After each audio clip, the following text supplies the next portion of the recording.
in Kant's ethical theory, because it really reveals to us what we have a duty to do. Okay, so moral duties are generated by the moral law,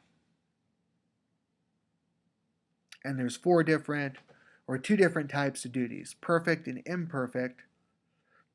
And whether it's a perfect or imperfect duty depends upon whether it violates step 3 or 4 of the categorical imperative.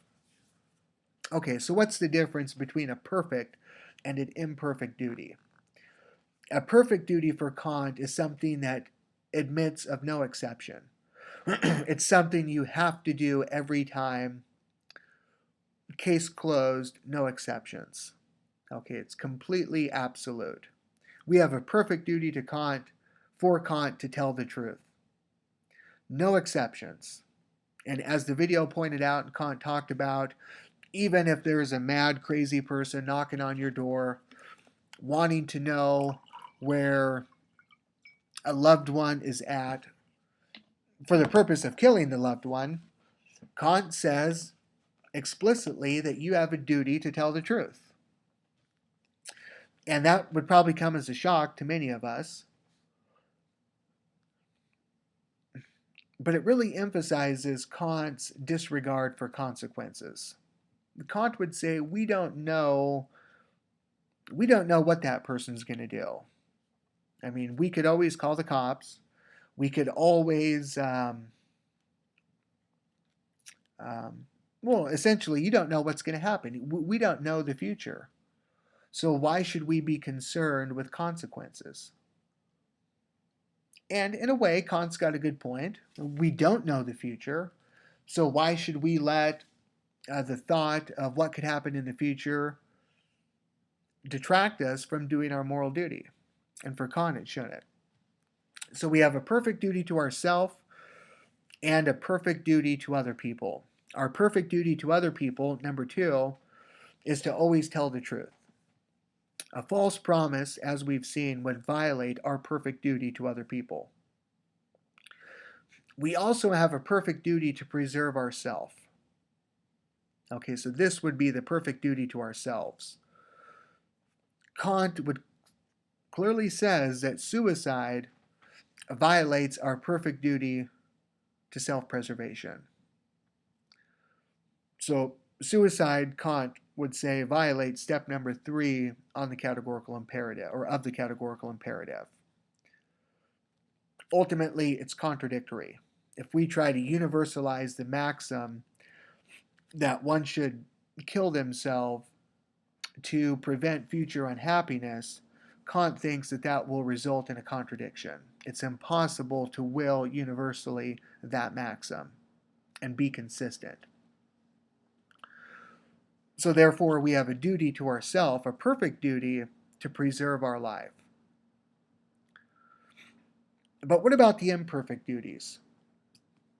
Kant says that these have some discretion. So it's really up to us to determine when and how we utilize and act according to our imperfect duties. The imperfect duty we have to ourselves is to develop our own personal talents.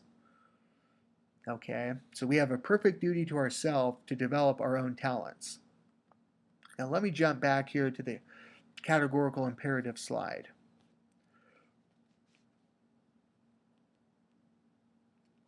For Kant, it's possible to conceive of a world where no one develops their own personal talents. So whether it's a musical talent, an athletic talent, and maybe an art talent, a talent in literature, whatever. Kant thinks it's perfectly conceivable for us to come up with a world in which no one developed their talents. Now, it would be a very primitive world, it would be a very barbaric world, but nonetheless, there's nothing contradictory about that world. So we move on to step number 4, and we ask ourselves if we could or would rationally will to act on our maxim in this world. Or would we will to live in such a world? And Kant thinks clearly no one, no rational person, would will to live in a world in which no one developed their talents. I mean, like we say, it'd be completely primitive, barbaric. No one would want to live in that world. It'd be much better to live in a world where science is developed and technology and the arts and culture and music and literature. That makes for a better world. So we have an imperfect duty to ourself. The maxim of our action would fail step 4, so we have an imperfect duty to act or not to act. Okay? So Kant would say, going back to the duty slide, we have some discretion. We get to pick and choose when and how we develop our personal talents. Right? It's up to us to decide that. There may be times in our life where we can't develop our talents to the extent that we would want to. Well, we got some discretion there. We get to decide when and where and how we develop these talents. And finally, the imperfect duty to other people, we have, Kant says, social apathy, not caring for others, violates our imperfect duty to others. So this would be not caring for another person, not caring about what happens to our fellow human beings. Now, we don't have a perfect duty, so it's not up to us all the time to care for our fellow human beings, because there may be times when I don't have no money to give to the poor, or maybe I don't have no extra food to feed the poor, or maybe I don't have no extra time to go volunteer at the homeless shelter. Okay, so we don't have a perfect duty to act every time that way, but we have an imperfect duty to help out other people. Okay, so again, Kant thinks we would not want to live in a world in which no one cared for anyone. And it wouldn't make sense to do so because we could be that person. I mean, we could fall into a difficult situation where we're dependent upon other people. Well, why would we will a world in which nobody helped anyone when in that world we might need help? For Kant, it really wouldn't make sense to do that. So he thinks social apathy, not caring for others, violates our imperfect duty to other people. Okay? These are the 4 examples that Kant gives of duty.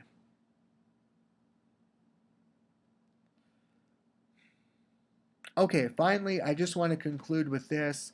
The second formulation of the categorical imperative that Kant gives. He says, act as to treat humanity, whether in your own person or in that of any other, always at the same time as an end and never merely as a means. For Kant, all rational agents have dignity, moral value, and moral worth. And they do so because, for Kant, we're autonomous creatures. Right? We have the ability to make choices. We're rational creatures. We have the ability to think. So it's always wrong in Kant's view to use a rational being as a mere means and not as an end. Okay? How we treat people, Kant thinks, we should always treat people as an end in themselves. We should never treat people as a mere object to be exploited or as a mere stepping stone to my own personal gratification.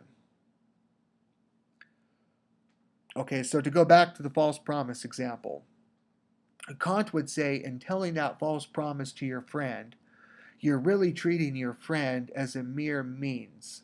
You're treating your friend as a step to your ultimate goal, which is to pay your rent. So in treating them as a mere means, you're not treating them as an end in themselves. You're not treating them with dignity or with value. Okay, they're merely an object to be exploited by you. Or to go to the suicide example, Kant would say that in that case, you would be treating yourself as a means to an end. The end being to alleviate pain, to alleviate suffering. But you would be treating your own person as a stepping stone to that end, which for Kant would deny your own dignity and value that you have as a rational being. So a good exercise would be to think through how Kant's second formulation applies to the four examples we just looked at. And I think what you'll find as you work through this is that the second formulation of the categorical imperative is really saying the same thing as the first. He just states it differently. But the same process would be in place.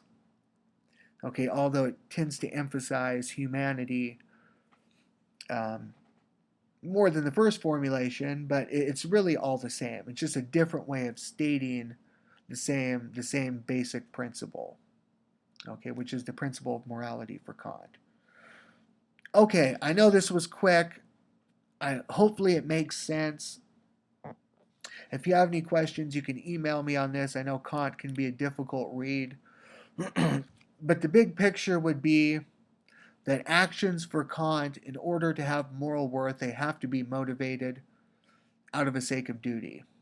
And duty will be revealed to us by the categorical imperative.